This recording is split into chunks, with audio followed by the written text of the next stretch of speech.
बिस्मिल्लाहिर्रहमानिर्रहीम। व्यूवर्स, अपनी इस वीडियो से हम बाकायदा टैली को सीखने का आगाज़ करते हैं। तो व्यूवर्स, सबसे पहले हम टैली अकाउंटिंग सॉफ्टवेयर को इंस्टॉल करने के बाद लॉन्च करते हैं तो हमें जो स्क्रीन नज़र आती है हम पहले उसका जायज़ा ले लेते हैं ताकि हमें बाद में काम करने में आसानी हो। व्यूवर्स, टैली की जो स्क्रीन है जिसे हम ग्राफिकल यूज़र इंटरफेस कहते हैं उसे मेनली 4 हिस्सों में तकसीम किया गया है। व्यूअर्स, सबसे ऊपर टॉप पे आपको कुछ बटन नजर आ रहे हैं जैसे print, export, email, upload, language और कीबोर्ड वगैरह के। तो ये आपके पास हॉरिजेंटल आपके पास बटन बार है या हॉरिजेंटल बटन्स हैं। राइट साइड पे भी आपको बहुत से बटन नजर आ रहे हैं जो कि फिल वक्त ब्लैंक हैं और उसमें से चंद एक बटन जो है इस वक्त जो है वो आपको अलाइव नजर आ रहे हैं जैसे सिलेक्ट कंपनी, कॉन्फ़िगरेशन और फीचर्स वगैरह के बटन। व्यूअर्स, जो हम काम करते जाएंगे और हमारे पास राइट साइड पर जो हमारा वर्टिकल स्क्रॉल बार है यहाँ पर या वर्टिकल जो हमारे पास बटन बार है यहाँ पर बटन जो है ऐड होते जाएंगे। और व्यूअर्स, ये हमारा जो वर्टिकल बार है इस पे हमारे जो बटन्स हैं वो वर्टिकल जो बटन बार है इस पे हमारे बटन्स चेंज होते रहते हैं अकॉर्डिंग टू द स्क्रीन।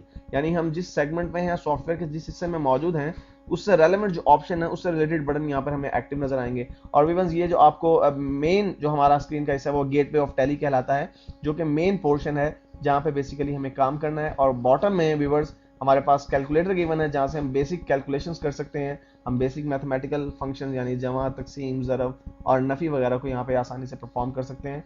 तो व्यूअर्स, ये हमारा टैली का इंटरफेस है जो कि इंतहाई सादा है। व्यूअर्स, सबसे पहला काम जो हमें सॉफ्टवेयर ओपन करने के बाद करना होता है वो है हमें अपनी कंपनी का डाटाबेस क्रिएट करना है, हमें अपनी कंपनी का सेटअप क्रिएट करना है। जो लोग किसी भी अकाउंटिंग सॉफ्टवेयर में काम कर चुके हैं वो लोग इस बात से बखूबी वाकिफ होंगे कि किसी भी अकाउंटिंग सॉफ्टवेयर में काम करने से पहले, चाहे वो पीच अकाउंटिंग सॉफ्टवेयर हो, चाहे वो क्विकबुक अकाउंटिंग सॉफ्टवेयर हो, आपको अपनी बिजनेस से रिलेटेड कुछ इंफॉर्मेशन प्रोवाइड करनी होती है जिसे हम कहते हैं कि हम अपनी कंपनी का सेटअप क्रिएट कर रहे हैं। तो व्यूअर्स, यहाँ पर भी हमें सबसे पहले अपनी कंपनी का सेटअप क्रिएट करना है। तो सेटअप क्रिएट करने के लिए गेटवे ऑफ टैली में इस वक्त आपको जो बेसिकली जो गेटवे ऑफ टैली है वो भी दो सेगमेंट्स में डिवाइडेड है, लेफ्ट साइड और राइट साइड।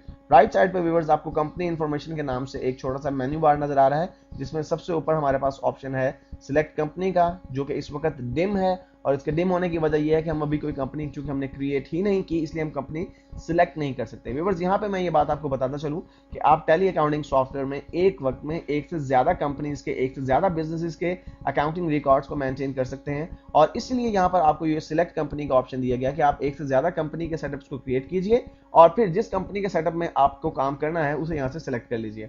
लेकिन सबसे पहले व्यूअर्स हमें काम जो करना है वो है अपनी कंपनी का सेटअप क्रिएट करना। तो हम क्रिएट कंपनी के बटन पर क्लिक करते हैं तो हमारे पास कंपनी का जो सेटअप क्रिएट होना शुरू हो जाएगा। हमारे पास एक विजिट टाइप जो है वो मैकेनिज्म स्टार्ट होगा जिसमें हमें कुछ इंफॉर्मेशन प्रोवाइड करनी होगी। व्यूअर्स, सबसे पहले चीज जो हमें नजर आ रही है कंपनी क्रिएशन के अंदर वो है डायरेक्टरी, जिसमें आपको डेस्टिनेशन नजर आ रही है सी टैली डाटा। सी टैली डाटा ये क्या है? व्यूअर्स, बेसिकली जब आप अपने कंप्यूटर में टैली को इंस्टॉल करते हैं तो ये बाय डिफॉल्ट आपकी सी डायरेक्टरी में जाके टैली नाम आपका टैली नाम का एक फोल्डर बनता है, जहां पर उस टैली नाम के फोल्डर में डाटा नाम का एक फोल्डर बनेगा जहां पे आपकी कंपनी का डाटा जो स्टोर किया जाएगा। अगर आप चाहते हैं कि इसकी डेस्टिनेशन ये नहीं कोई और हो, आप डी में, ई में या एफ में अगर रखना चाहते हैं अपनी कंपनी का सेटअप तो आप वहां पे भी रख सकते हैं, लेकिन मैं इसे बाय डिफॉल्ट सी में ही रहने देता हूं। व्यूअर्स, दूसरा ऑप्शन है आपकी कंपनी का नेम। तो हम यहाँ पर अपनी कंपनी का जो है वो नेम मेंशन करेंगे कि हमारी कंपनी का नेम क्या है। फॉर एग्जांपल मैं एक ट्रेडिंग कंसर्न के हवाले से यहाँ पे जो है अपने बिजनेस का नाम रखता हूँ अवैस मोबाइल्स। और व्यूअर्स, उसके बाद जो फील्ड है वो है मेलिंग एड्रेस। मेलिंग एड्रेस और मेलिंग नेम, यहाँ पर मुझे वो नेम और वो एड्रेस देना है जहाँ पर मुझे अपनी डाक वसूल होगी या जहाँ पे जो है मेरी कंपनी या मेरा बिजनेस एग्जिस्ट कर रहा है। तो मैं यहाँ पे एक फिक्टिशियस नेम में वही रहने देता हूँ और फिक्टिशियस एड्रेस को एंटर कर देता हूँ।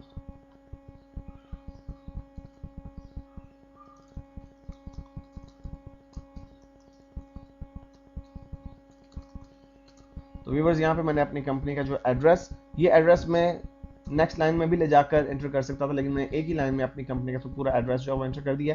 उसके बाद व्यूअर्स हमारे पास ऑप्शन है statutory compliance for. Statutory compliance for का क्या मतलब है? Viewers, basically Tally accounting software चंद एक कंट्रीज के जो स्टैट्यूटरी रिक्वायरमेंट्स हैं यानी कानूनी रिक्वायरमेंट्स हैं उनको पूरा करता है। मिसाल के तौर पर यहाँ पे देखिए आपके पास राइट साइड पे जो लिस्ट आ रही है, लिस्ट ऑफ कंट्रीज जिनके स्टैट्यूटरी रिक्वायरमेंट्स जो है यहाँ पर टैली के अंदर पहले से बाय डिफॉल्ट मौजूद है, वो इंडिया, इंडोनेशिया, मलेशिया, सिंगापुर और यूके। लेकिन अगर आप इनमें से किसी एक कंट्री में नहीं एग्जिस्ट कर रहे तो आप इसमें नन को सिलेक्ट कीजिए। मैंने इसमें नन पे डबल क्लिक किया और व्यूअर्स आगे है हमारा ईमेल एड्रेस। तो यहाँ पे मैं अपना ईमेल एड्रेस एंटर करूंगा जो मेरे बिजनेस का ईमेल एड्रेस होगा। उसके बाद व्यूअर्स नेक्स्ट चीज है करेंसी सिंबल। अब चूंकि मैं पाकिस्तान में रह के काम करना चाहता हूं तो मेरा करेंसी सिंबल जो है वो रुपीस होगा, तो मैं रुपीस RS डॉट डाल के ये मेरा अकाउंटिंग जो है वो एज करेंसी सिंबल होगा। और व्यूअर्स नेक्स्ट ऑप्शन है अकाउंट्स विद इन्वेंट्री और अकाउंट्स ओनली। अगर आपका बिजनेस ऐसा है जिसमें आप इन्वेंट्री को मेंटेन नहीं करते, मिसाल के तौर पर आप एक ट्रेडिंग कंसर्न चला रहे हैं जिसमें आप मर्चेंडाइज नहीं खरीदते, गुड्स नहीं खरीदते, गुड्स नहीं बेचते, बल्कि जस्ट आप सर्विसेज जो है परफॉर्म करते हैं। फॉर एग्जांपल आप कंसल्टेंसी का बिजनेस कर रहे हैं, या आप एक इंजीनियर हैं, या आप एक लॉयर हैं और आप अपने अकाउंट्स को मेंटेन करना चाहते हैं, तो फिर आप अकाउंट्स ओनली के ऑप्शन को सिलेक्ट करेंगे। लेकिन चूंकि मेरा एक मोबाइल का बिजनेस है और मैं मोबाइल्स को परचेज करके सेल करता हूं, इसलिए मैं अकाउंट्स विद इन्वेंट्री को सिलेक्ट करूंगा।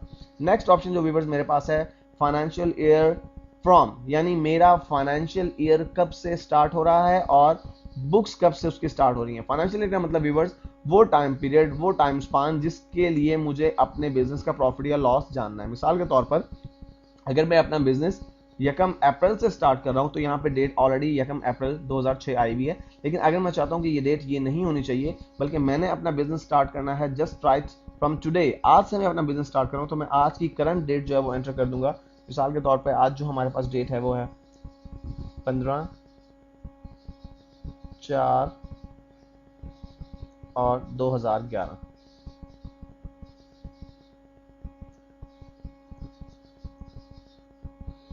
बुक्स बिगनिंग फॉर, जाहिर सी बात है अगर आपका फाइनेंशियल पीरियड 15/4/2011 से स्टार्ट हो रहा है तो आपकी बुक्स भी डेफिनेटली 15/4/2011 से ही अपडेट होना शुरू होंगी।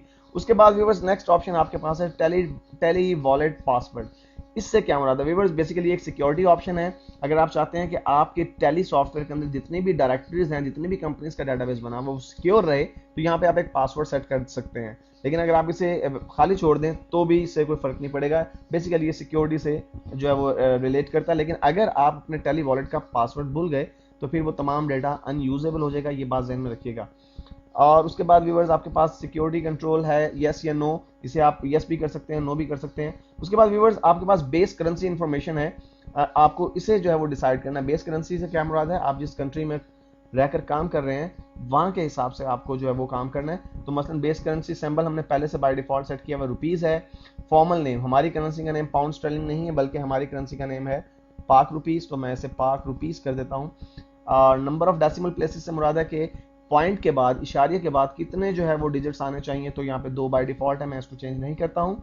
और is symbol fix to amount, इसका क्या मतलब है व्यूअर्स, मैंने जो अपना करेंसी सिंबल रखा है वो है रुपीस।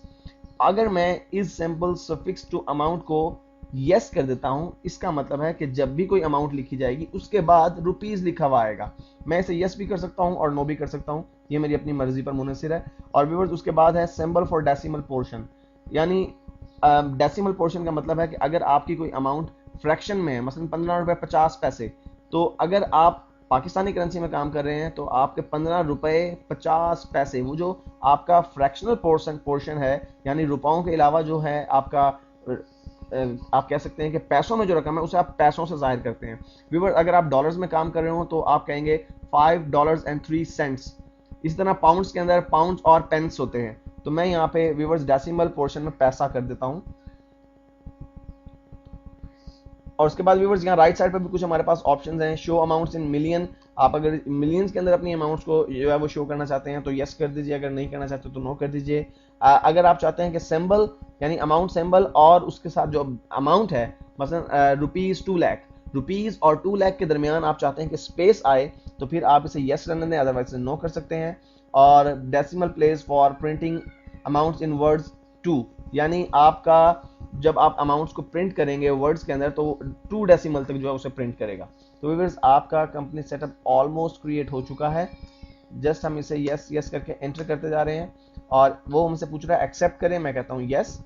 और व्यूअर्स देखिएगा जो ही मैंने यस किया मेरी जो कंपनी का डेटाबेस है वो क्रिएट होना शुरू हो गया है। व्यूअर्स जब एक मतलब ये 100% कंप्लीट हो जाएगा तो हमारी कंपनी का सेटअप फुली कंप्लीट हो जाएगा और हम फिर उसके बाद अपने अकाउंट्स को मेंटेन करने के लिए बेसिक इंफॉर्मेशन अपनी कंपनी के डेटाबेस में एंटर करेंगे। लीजिए व्यूवर्स, हमारा कंपनी का सेटअप जो है वो क्रिएट हो चुका है और आपने देखा कि जो ही अपने अपने कंपनी का सेटअप क्रिएट किया, राइट साइड पर जो हमारे पास बटन बार है, जो हमारे वर्टिकल बटन बार है, उसमें आपको देख रहे हैं कि कुछ बटन जो हैं वो और ज़्यादा रोशन हो गए हैं, वो अलाइव हो गए हैं और जो जो हम काम करते चलते चले जाएंगे ये बटन जो है वो एक्टिव होते चले जाएंगे। तो व्यूवर्स, इस वीडियो में हमने सीखा कि हम किस तरह से अपनी कंपनी का सेटअप क्रिएट करते हैं टैली अकाउंटिंग सॉफ्टवेयर में।